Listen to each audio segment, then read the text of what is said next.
Dr. Jeffrey Halstead has been Canandaigua's hometown dentist for more than 35 years, offering routine dental care as well as cosmetic dentistry, implants, and dentures by their highly trained and experienced staff. Visit them online at canandaiguadentistry.com or find them on Facebook and Instagram.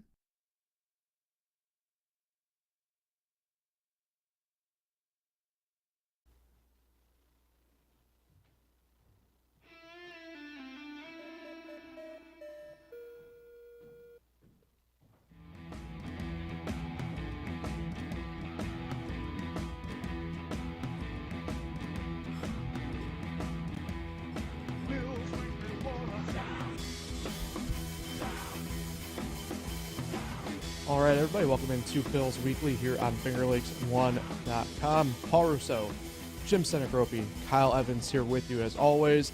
And once again, we get to say Victory Monday for the Buffalo Bills, a 30-27 victory over the Miami Dolphins. Obviously, if you were here for our predictions last week, not what we fully thought, so we'll get into everything that went on there. Kind of what went in a little bit to certain things here. We also got the trade deadline tomorrow on Tuesday. Go over if we expect to see the Bills make any more moves, and then move on to Week 10 in Indianapolis. So, first, though, however, thank a couple more of our sponsors, including Dewey's Tavern, within walking distance of downtown Sinicropi Falls, just across the Bridge Street Bridge. Quick Draw Lottery and 19 televisions for all your sporting events, you know, kind of like a Buffalo Bills game, for example. Great food for lunch or dinner. Bocce, dart, and pool leagues. You can check them out online at deweysthirdward.com. And the Lux Hotel and Conference Center. Lux Hotel and Conference Center is your next great location for your overnight stay, wedding, event, reception, meeting space, and more. On-site food and beverage at Woody's Bar and Grill. You'll find everything you're looking for in one spot. Contact them today to inquire about your next opportunity. All right, guys. So, like I said, not exactly what we all collectively thought the Bills were going to be able to do here against the Dolphins. Win's a win. Not going to sit here and deny any of that, but certainly not what any three of us, or probably what a lot of Bills fans were expecting yesterday. Yeah, and it was another slow start. We talked about that. Offensively, they were slow.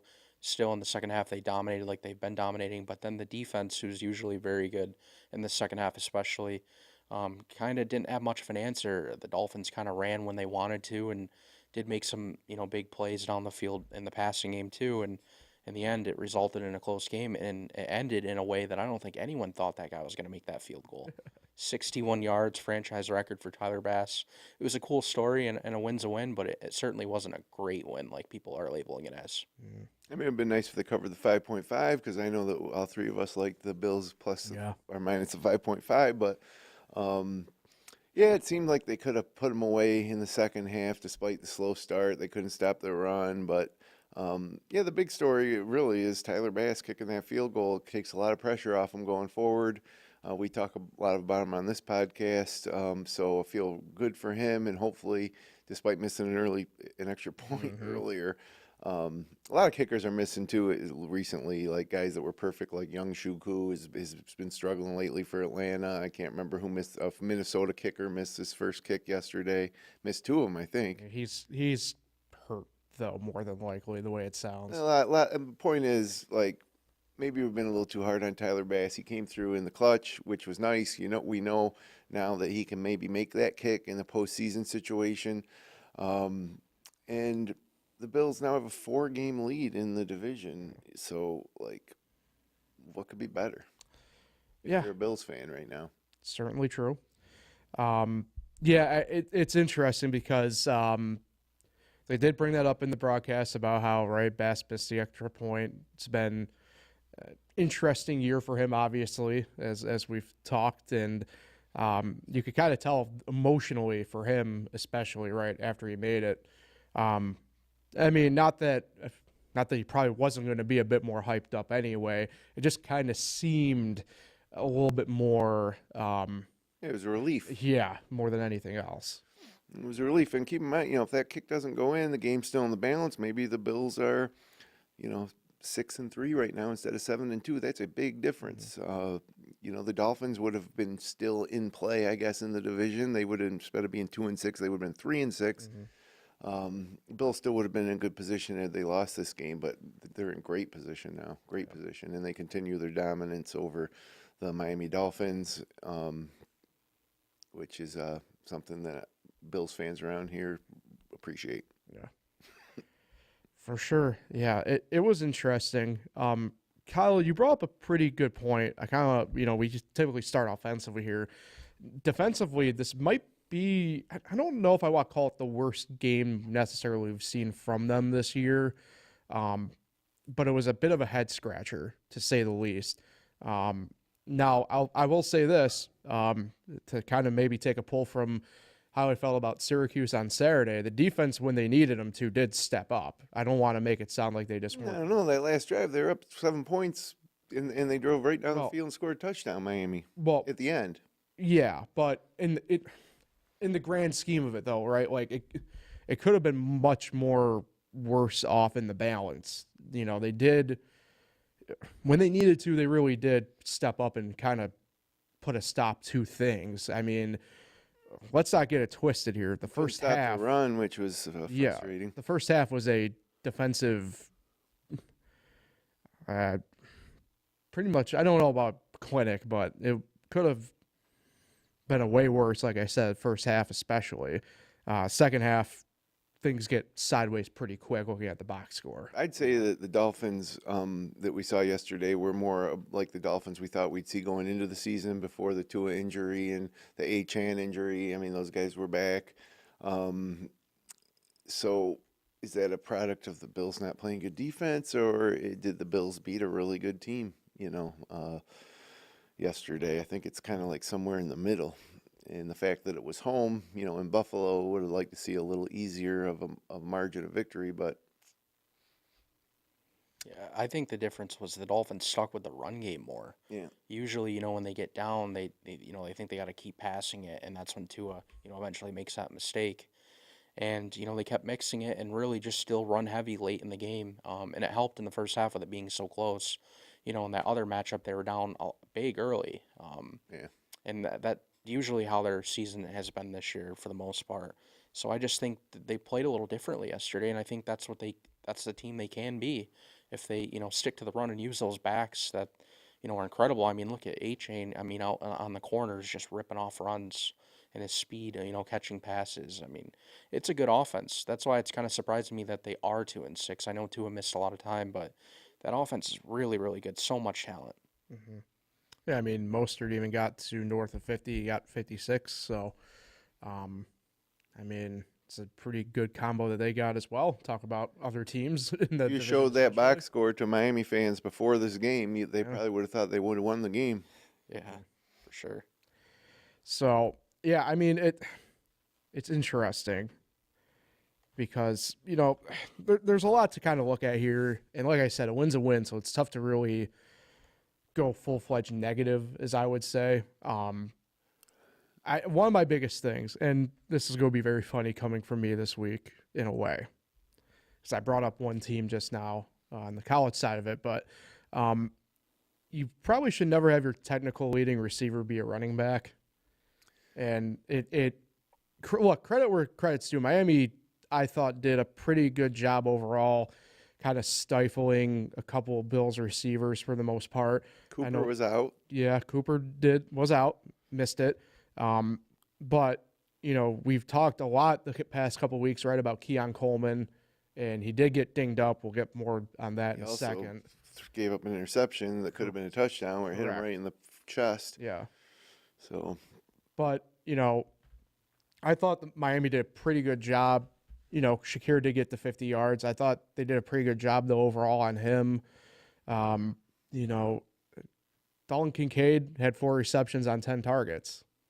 It's a bit crazy saying that out loud, that it's under what, the perceived 500. Allen seemed to be a little off with his accuracy yesterday, just a little bit off, making putting the ball in places that made really tough catches for guys, and they weren't making the catches. Both Shakir and Kincaid a couple times maybe could have made a play. Obviously Coleman as well. But yeah, if you got anybody like Ray Davis that breaks off a 70-yard reception for a touchdown, that's probably going to be your leading receiver off that one play. Yeah. But yeah, they obviously missed Cooper.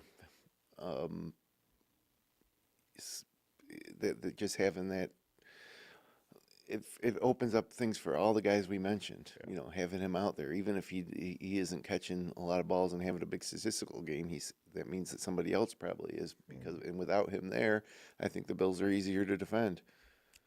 You know, and also, I might be wrong here. Obviously, we're now through week 9. We're getting to week 10, right?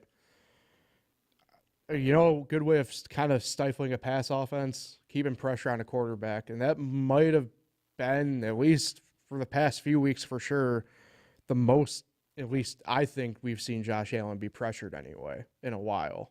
I think the Baltimore game was a lot more difficult for him. But yeah, yesterday there was times in the first half where it seemed like they were just like he had opportunities to run and he was trying to force a pass downfield. And that's how we've seen it at times earlier in the year. I don't like when he plays like that. When there's a first down, you go and get it. Right. Especially when it's like a 2nd and 8. And there was a couple times when he could have ran. You saw he could have ran, and he decided not to. Yeah, and he could have even ran out of bounds. Like if he was thinking like, oh, I'm gonna risk getting injured. No, you're not. Just run out of bounds. So yeah, I don't know. I think Baltimore was way more pressure and way more hard. I mean, he seriously had no time to throw, and nobody was getting open. So yeah. Sometimes it happens in divisional games. That's the one part that we probably missed a little bit last week, and now in retrospect, you know, we talk about NFL being NFL, but, you know, divisional games tend to get sideways too with these rivalries and stuff like that. And, you know, people tend to want to step up a little bit more than usual sometimes. Yeah, it's kind of 2-0 crazy. and 2-0 against the Dolphins this year. 1-0 against the Jets. Haven't played the Patriots yet. Yeah. Yep. We won't see the Patriots until December anyway. 2025 so, almost. Pretty much. Yeah, I mean, even talking in division, right? I mean, the Jets were the only other team to get a win this week in division, which is kind of crazy. I haven't been able to say that a ton this year, which is nice. So, and even then, didn't look like it was going to be the case. No, it's a huge win. Otherwise, the division would really be over. Yeah. The Jets would be 2-7 along with the Patriots, and the Bills would have a 5-game lead halfway through the season, which is like incomprehensible in any division in the NFL. Yeah, there's a couple of them this year that are like that. Hey, for better or worse, I don't know. Depends how your fandom lies, I suppose, in that sense. But one thing that came out of this weekend is the Bills now are the 2nd seed in the AFC, standing alone at 7-2. The only other team with 7 wins are the Chiefs. They play tonight against Tampa to either go 8-0 or 7-1. If you're a Bills fan, you're rooting for Tampa there. Texans lost, so they're dropped to 6-3. And then the AFC is kind of, I don't know what's going on, but you got the Steelers at 6-2, Ravens 6-3 now. Chargers at 5-3 are the 6th best team in the AFC, and then the Broncos at 5-4. So, I think obviously throw Chargers and Broncos out the window. You got Chiefs, Bills, Texans, Steelers, Ravens is your competition to get to the Super Bowl of the AFC. And out of those teams, obviously the Chiefs are going to be tough. The Ravens are going to be tough. Texans and Steelers seem like frisky. Like a step back down. Yeah. Which in my mind makes it a 3-team race between the Bills, the Chiefs, and the Ravens. And the Ravens beat the Bills pretty badly, which is a bad sign. Then we'll get the Chiefs in 2 weeks. It's one of those things. I was talking and with some people this past week. The general consensus that I was able to draw from is the AFC collectively is weaker than the NFC. Top to bottom? Yeah. And that's just, I think, part of it where – because, look, I caught a little bit of flack up from it on talking with Nick about this. And, like, I just don't view, for example, like the Steelers as be true contender. Like, they just don't feel like it. They haven't shown what, say, like Buffalo's been able to do. Like, like Russell Wilson. Yesterday wasn't like a great like win in the sense of like you go out there and dominate. But like Buffalo's gone out and dominated teams that they're supposed to have dominated. Who was it? The Steelers rolled somebody a couple weeks ago with Wilson first game back. Is that the Giants? Jets. Oh, the Jets. Yeah, like Sunday Night Football. Steelers got a good defense. Russell Wilson, is certainly an experienced quarterback in good running game. I don't know. Mike Tomlin's a great coach. I agree. I don't view them as the elite AFC team either. Like I said, Chiefs, Bills, Ravens. Step down then to the Texans and Steelers. Texans mainly because of injuries. Yeah. And then the Steelers. And then, we don't even talk about the Bengals anymore, although they did win a game yesterday. They're down at 4-5 and 9th seed technically at the moment. I think they'll work their way back. They looked pretty good yesterday against the Raiders. Yeah. Well, a lot of people look good against the Raiders this year. True. Anyway, it was nice. Let me rephrase this because obviously they still technically aren't 100%. It was nice kind of seeing the defense for the Bills. I know we talked a little bit about them anyway. It was nice kind of seeing a fuller picture of what that defense can look like yesterday. You had mostly everybody, like I said, back. Not quite everybody's back, obviously, but Bernard was able to get a lot of snaps in. I at least saw Von Miller on my TV, which was a nice change of pace coming back from suspension. It's nice because we've talked a lot about obviously them getting dinged up, and it's been a unit that, for as good as they've been, probably shouldn't be playing honestly at the level they have been. It was just nice kind of seeing the band together in a sense and getting those reps together, it seemed like. Yeah, it was a decent first half. I mean, 10 points at halftime they allowed the Dolphins to have, but then the second half was disappointing, like he said on that final drive. Yeah. You need to stop there. But overall, like you said, with the names that are there, I guess they are due for another game like this. Like I said, the Baltimore game was pretty bad too. But more times than not, they have stepped up and done their job. So you accept a performance like this, and it's the Bills' offense. They should be able to score 30, and it seems like they do almost every week. Yep. And sure enough, they did it, and here we are, 7-2. You just win. Yeah, they're back to being the second in point differential in the NFL this year at 87, plus 87, only trailing the Detroit Lions now at 110, I think their split is. So, and that's with a back-to-back losses, 35-10 to Baltimore and 23-10 to Houston. Mm-hmm. I mean, so imagine if it wasn't for those two games. Yeah, they're the third highest scoring team in the league. Believe it or not, the Commanders are 3 points more than they are. Hell yeah. And the Ravens lead the league with 283. Yeah. It's crazy. But I think it just shows, where we had some questions this year. Things are looking pretty good for the Bills. We keep saying that, but, I mean, when we talk about the standings, and stuff like that, it's just one of those things where it's like, I don't want to make it sound like I want to see them have a falter at some point, right? But it allows for you, if you do have like a bad week for whatever reason, because sports are sports, stuff like this you can get away with one time and you can move on and forget about it. Yeah, we're not. Last year at this point in the season, we were wondering if they were going to make the playoffs. So much better place this year, which I said wasn't guaranteed heading into the season with the roster changes and what was looking to be a really tough division. It didn't pan out that way. They're in just such a great position, and now you gotta win at Indianapolis next week, and then you get the big showdown against Kansas City. If Kansas City can lose either tonight against the Buccaneers or next week, then that game would literally be for first place in the AFC heading into the Bills bye week. And what more could you want as a Bills fan? Right. It's such a tough league, and we're just so well positioned to maybe this is the year that they can make that run to the Super Bowl. Yeah, that's why I don't really like to look at how it wasn't a great win, but in the end it's a win. And if you look at other teams like the Ravens, I mean, they blew a 10-point lead in the fourth quarter and lost at home. What was that, 3 weeks ago? The Chiefs' wins have been far from impressive, right, and they're undefeated. So that's why I don't really want to look at they could do better at this, because next week they can go out and do better in a different category that we think they need to be better. And it's so different depending on the opponent, if there's injuries. Like you said, it's such a week-to-week league. That's why I don't really want to dissect too much into it. And when they're playing in the AFC's championship game 3 months from now, we're not going to remember that they snuck by Miami thanks to a Tyler Bass 61-yard field goal. It's just going to be another win that got them there. It's all going to be in the past. And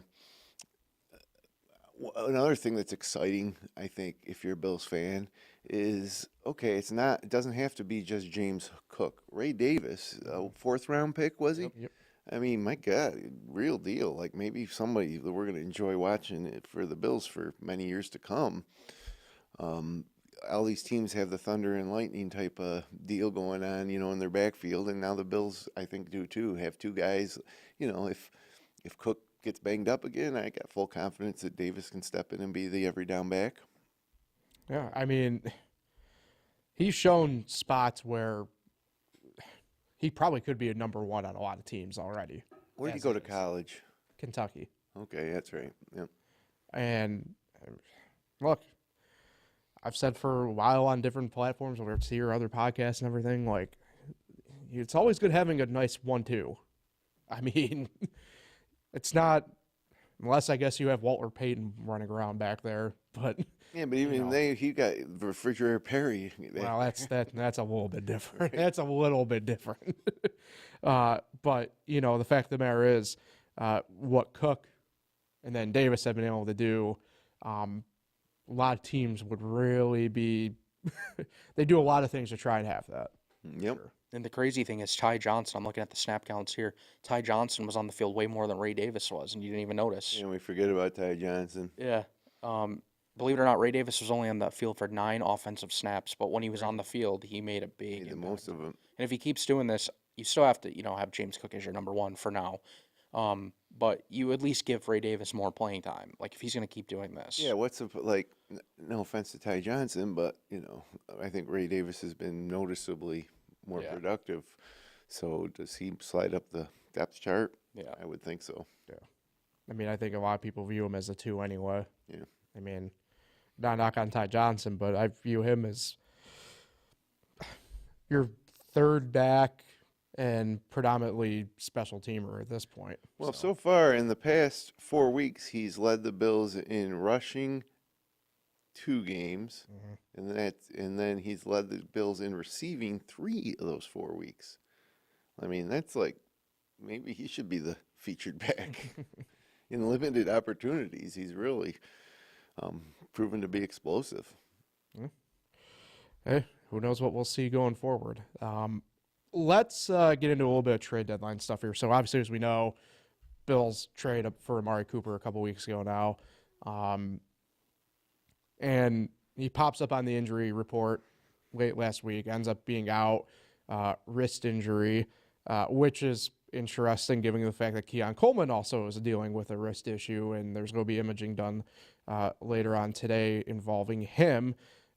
We talked a little bit last week about, do the Bills look at something in the back or defensive backfield for help there? Now there's a possibility of maybe having to go back to the well for another weapon on offense. Do we anticipate to see the Bills make any more moves before 4 p.m. tomorrow on Tuesday? I've changed my mind. I don't think they're going to make a move. Okay. And if they did, it's going to be very minor, like a depth move. Maybe like a veteran free agent that's still available. So again, it's not going to be a trade. But I don't know. I don't see a big move, or not even a solid move coming. But that's just my thoughts. I don't know what you guys. I don't. I mean, I know, Kyle, you're not a Matt Collins fan, but he had a touchdown yesterday, and I think that they feel like they have enough depth at wide receiver. Maybe Curtis Samuel can do something. Oh, he's still on the played. team, He played yesterday, and you didn't even notice him. So, I don't see anything there. Obviously, on offense, we talked about 3 healthy running backs right now, and so maybe something defensively. But the defensive unit's got a good thing going. I don't see him doing anything, and certainly at this point, not a kicker, right? Yeah, no, I don't think so. I mean, I think as long as they still got the one on the practice squad, I don't see anything. Yeah, they do. Yeah. I mean, like I said last week, I think if we're going to make an improvement, that ship already sailed, in the sense that, actually better than Bass with McManus. But I think that, like I said, that ship's already gone. You got a guy in the practice squad that at least provides a little bit of that competition. I don't see anything happening there. Game on the line, 61-yard field goal to win it. I thought I was going way left. I didn't know what to think. It seemed long because I had the Bills at 5.5. I was kind of wondering maybe if it went into overtime, if I could sneak out the win, but it was good to see it go through. I felt good for Tyler Bass, and hopefully that just builds confidence and momentum going forward. Seemed like it was windier there yesterday than initially predicted. Yeah, it was a little The breezy. way it seemed. It was a nice day for football. Yeah. If you went up to the high mark. Yeah, it looked like it was a pretty. Not that they're not packed anyway. As I is, played golf you in the know. morning yesterday. It's November. What was yesterday? November 3rd? Yeah, I played 18 holes of golf. It was a little chilly in the morning, a little frost delay, but once we got out there, it was just like a nice, crisp fall day. It was beautiful. Yeah, I was about to say, I always gauge how many of the golf courses I go by when I go up to the Dome for football, how many still have their pins in this time of year, and only one doesn't right now. So that is the sign, as I call it, that things are still pretty good weather-wise. Yes, sir. Anyway, so all right, let's get into this Week 10 matchup then against the Indianapolis Colts in Indianapolis. This is a Colts team, to say the least, that I don't know if turmoil is the right term, well, because that makes it sound like there's mass chaos, but there is a lot of question marks surrounding them. Don't know. I will go ahead and say it this way. I don't know who we'll actually see under center for the Colts this week. I don't know if it's going to be Flacco. I don't know if it's going to be Richardson. I don't even know if the team knows who the hell it's going to be. I think it'll be Flacco only because if you're going to set, they took Richardson out for a reason, to let him develop a little bit, kind of in the old school way of developing quarterbacks where you sit behind a veteran no matter how highly you were drafted. And, the Colts were in that game against the Vikings last night. So I just don't think they're going to deviate from that plan just yet. I think they're going to go with Flacco. I mean, what are the Colts, 2-6? 4-5. Oh, they're 4-5. Yeah. Oh, so this is a huge game for them. I don't know why I thought they were 2-6. Because they just play like a 4 and went into Minnesota and played one of the best teams in football, although they've struggled the past couple weeks. Gave them everything they could handle to get that win, and so now the Bills got to go to Indianapolis. Tough defense. They had Franklin. They got offensive weapons. Jonathan Taylor. There's no rest in this league, and boy, what a disappointing way to head into the Kansas City game on November 17th, but coming off a loss to Indianapolis. I mean, the Bills got to win this, and like I said, hopefully a Chiefs loss tonight or next week, and that game is all of a sudden for first place in the entire AFC against the Chiefs. Yeah, and I don't know about you, but I feel like the Colts offense, except for last night, has been better with Joe Flacco as their quarterback. Just seems like they move the ball a little bit better. Flacco had 3 straight games where he had multiple touchdowns thrown. Yeah, I think that with Flacco, you have more trust in, and it's going to be more solid. You lack the explosiveness, obviously, that Richardson could provide, but that comes at a cost of turnovers and at inopportune times. So I think Flacco is like a safe quarterback, and yeah, I mean, I don't know if it's necessarily one way or another with the Colts. I think it's just more consistent than anything else with Flacco under center at the moment. That being said, I actually view it a little bit opposite in a way than you, Jim. It felt like the Richardson thing to me was actually more punishment than it was development coming off of last week anyway. Now, it could just be timing and perspective of how everything kind of went down. Not that Richardson was an innocent party, as I'm going to call it, the way everything went down following their Week 8 game. He was pretty cool on the sideline. He seemed to be engaged last night. Seemed to be supportive of the team, cheering for him. Always over there with Flacco when the offense was off the field, looking at the tablets, and seemed to be really engaged and seemed okay with the decision, to have Joe Flacco start. Yeah. And honestly, if you're a rookie in this league and you got a chance to just take a step back, take a little pressure off yourself, and work with a guy like Joe Flacco, who is a veteran and a Super Bowl champion. Yeah, he won Baltimore. So I mean, it's an opportunity to. Whereas if you're just going to throw yourself into the fire as a rookie, you just face so much criticism and scrutiny. Yeah. So he's so young. The quote here was, "Joe gives us the best chance to win." That's what their head coach said. And Richardson completed just 44% of his passes and had 4 touchdowns and 7 interceptions. Yeah. So he just turned the ball over a lot. And I don't know about you, but it seemed like he's constantly like getting banged up, getting hurt, going off. Yeah. I mean, he takes these huge hits. I mean, you're not going to last in this league doing that. Right. He is the quintessential of, well, maybe not quintessential because that might be Tua, but go down. It's okay to slide, that type of deal. It's tough. It's always interesting when, especially the younger quarterbacks, these rookie second-year guys, miss extended periods of time. If they've been playing, kind of stifles their growth, and I don't know.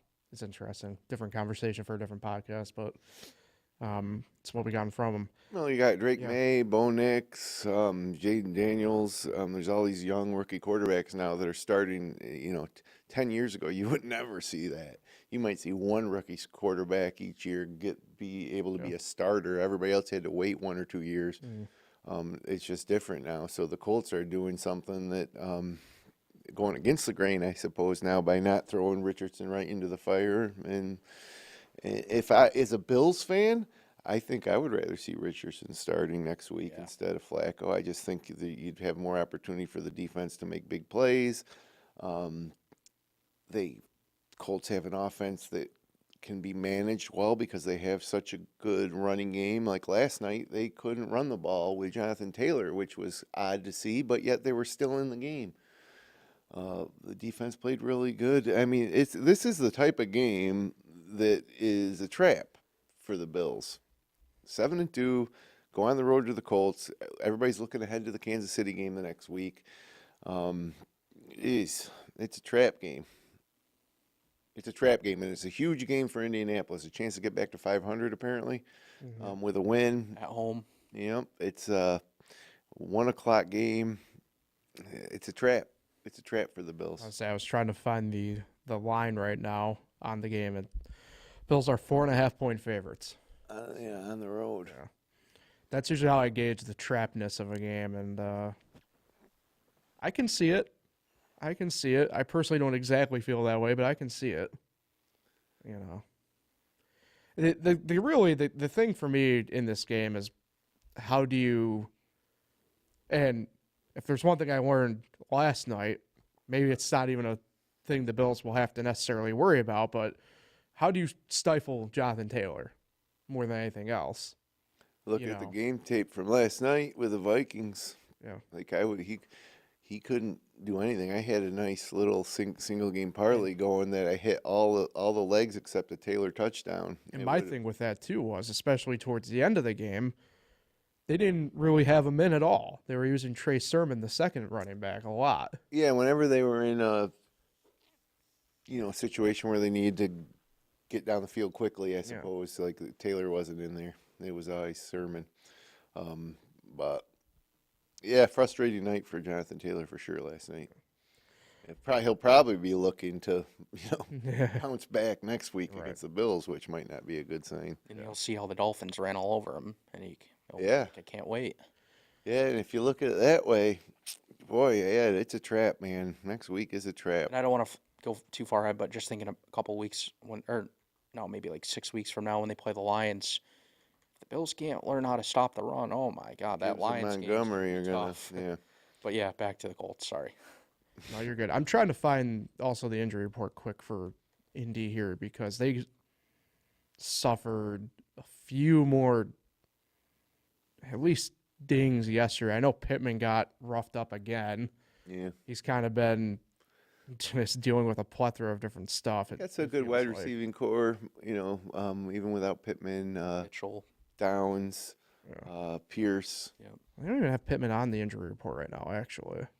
Well, he only caught one pass last night, so I think he did leave the game, didn't he?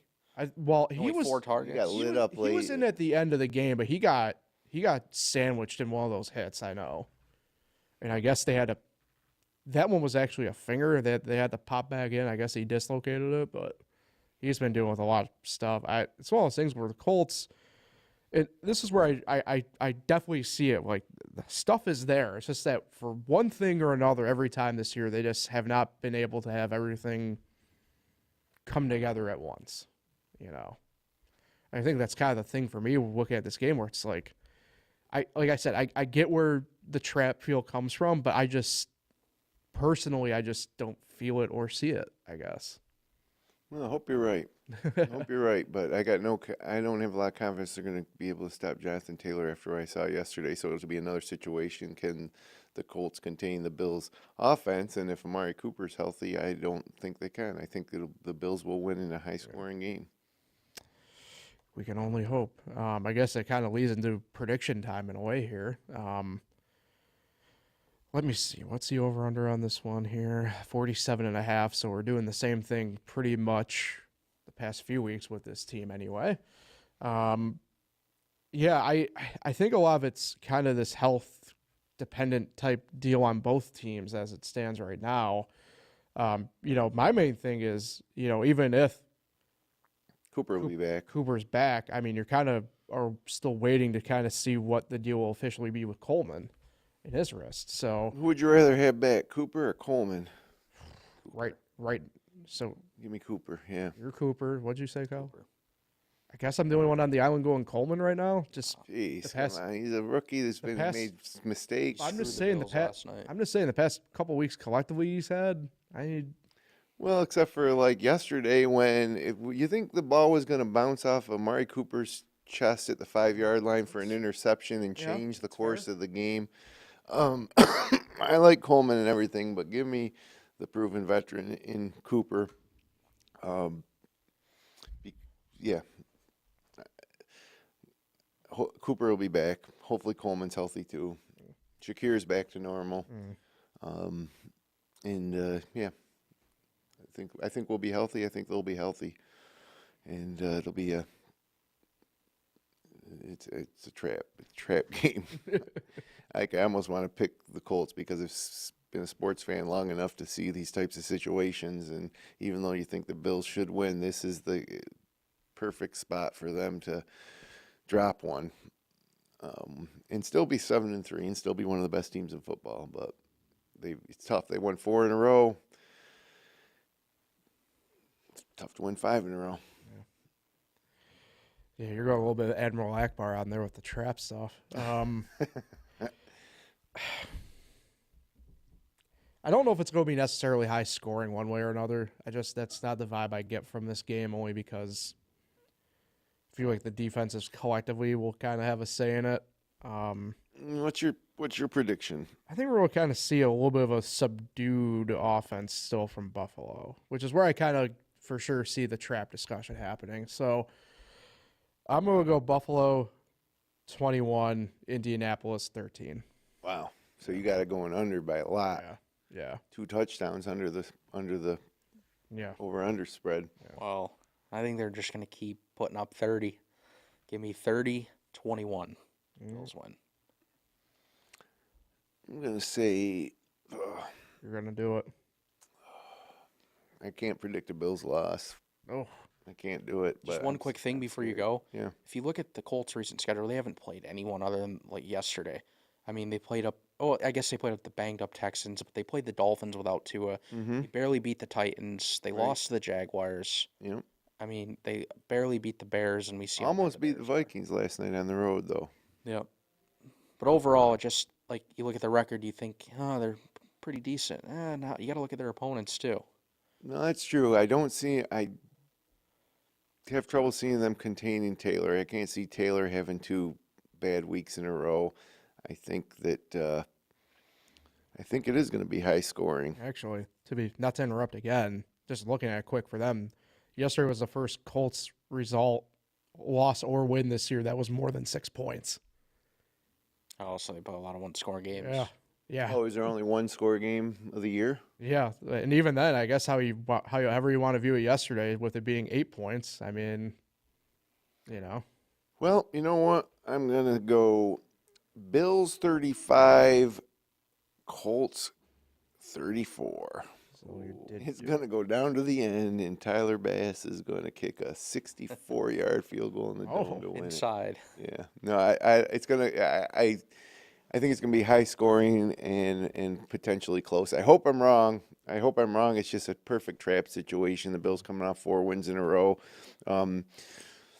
with 2 of the 4 being absolute blowouts. It's Kansas City next week. It's a trap game. Can't say it enough. That should be the title of this episode. It's a trap. You want me to switch it off? No, don't. And then No, because and then the powers that be can put a Admiral Akbar picture up on the title card. If I can incorporate Star Wars, I'm gonna do it. All right. What about Kansas City tonight? Are the Bucks gonna give them a game? It's in Kansas City. If No Mike Evans, they had one no of those- Chris if Godwin. they had one of those wideouts healthy, I feel like I'd be really inclined to do it, but I don't know if I can see it. What are the Unfortunately. Chiefs gonna do though? Their offense is boring and awful. But they make it work. That's the sad part about it, is it is make it work still. Like I don't. It doesn't make any sense, and yet here they are. They just really liking those big spots heading into that bye week next 2 weeks from now. I want that Bills Kansas City game to kind of be for Punctuation mark type. yeah. So who's Kansas City playing? Oh, they play next week because we're still in this. Yeah, they play Denver, unfortunately. At Denver on the road. No, or it's at home in Kansas City. It's a trap. See? It's a trap for Kansas City too. Hey. Yeah, I mean, it would be nice if Denver gave them a fight, and they have actually in the past. Last year, Yes, even when Denver's been bad, they've somehow like kept up with them, and then Denver's defense was able to keep with Baltimore for about 30 minutes yesterday.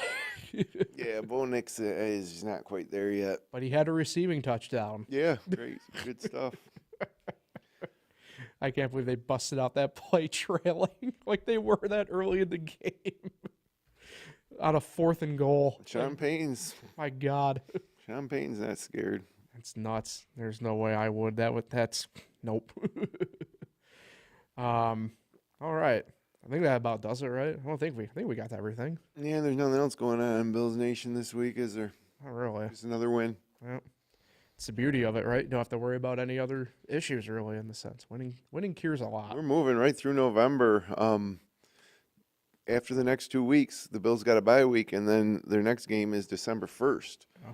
And that's going to be a 6-week stretch to end the regular season with, frankly, it's a pretty soft schedule. especially the last three. Look at the last three; those should all be wins. Especially if the Jets are like the Jets are really out of it by then, and New England's going to be out of it by then. They're out of it already, basically.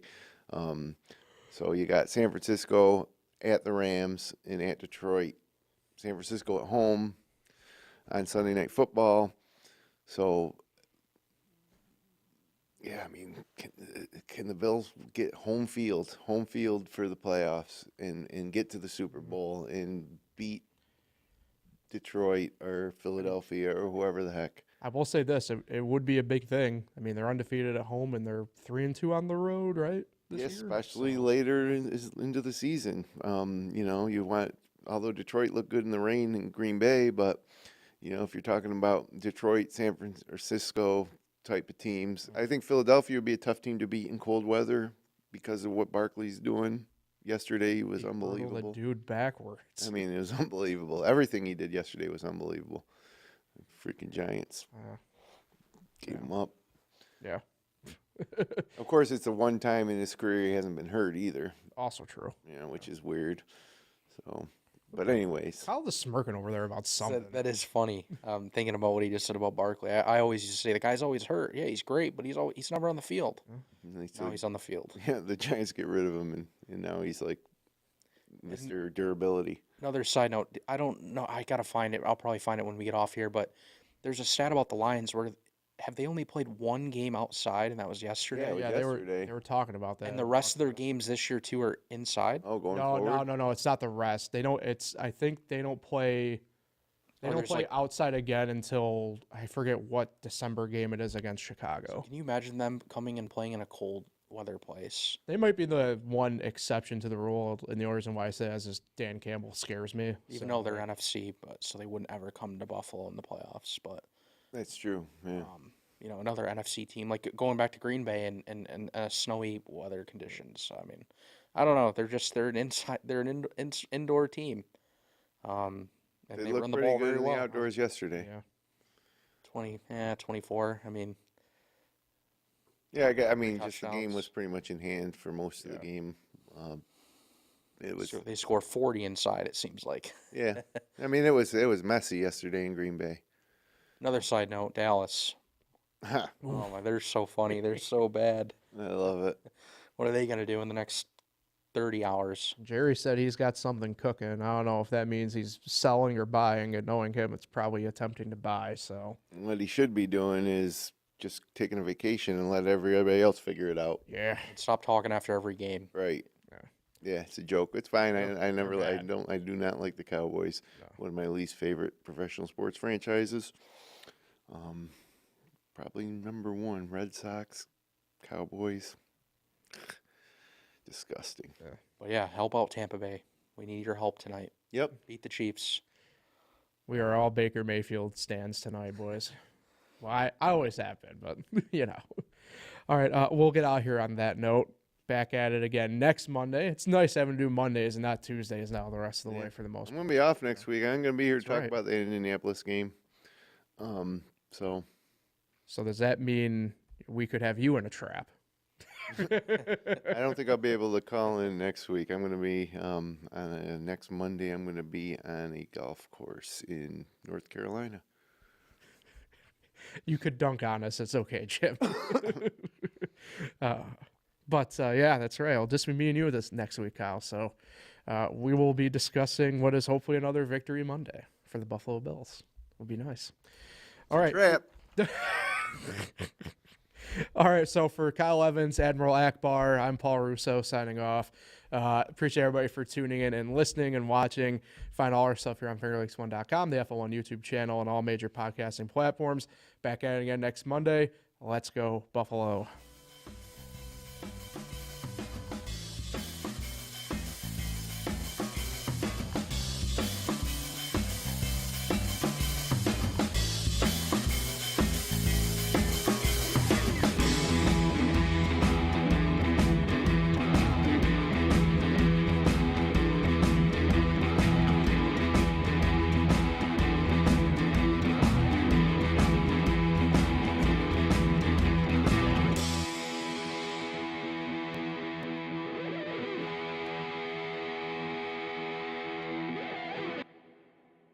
Finger Lakes one time.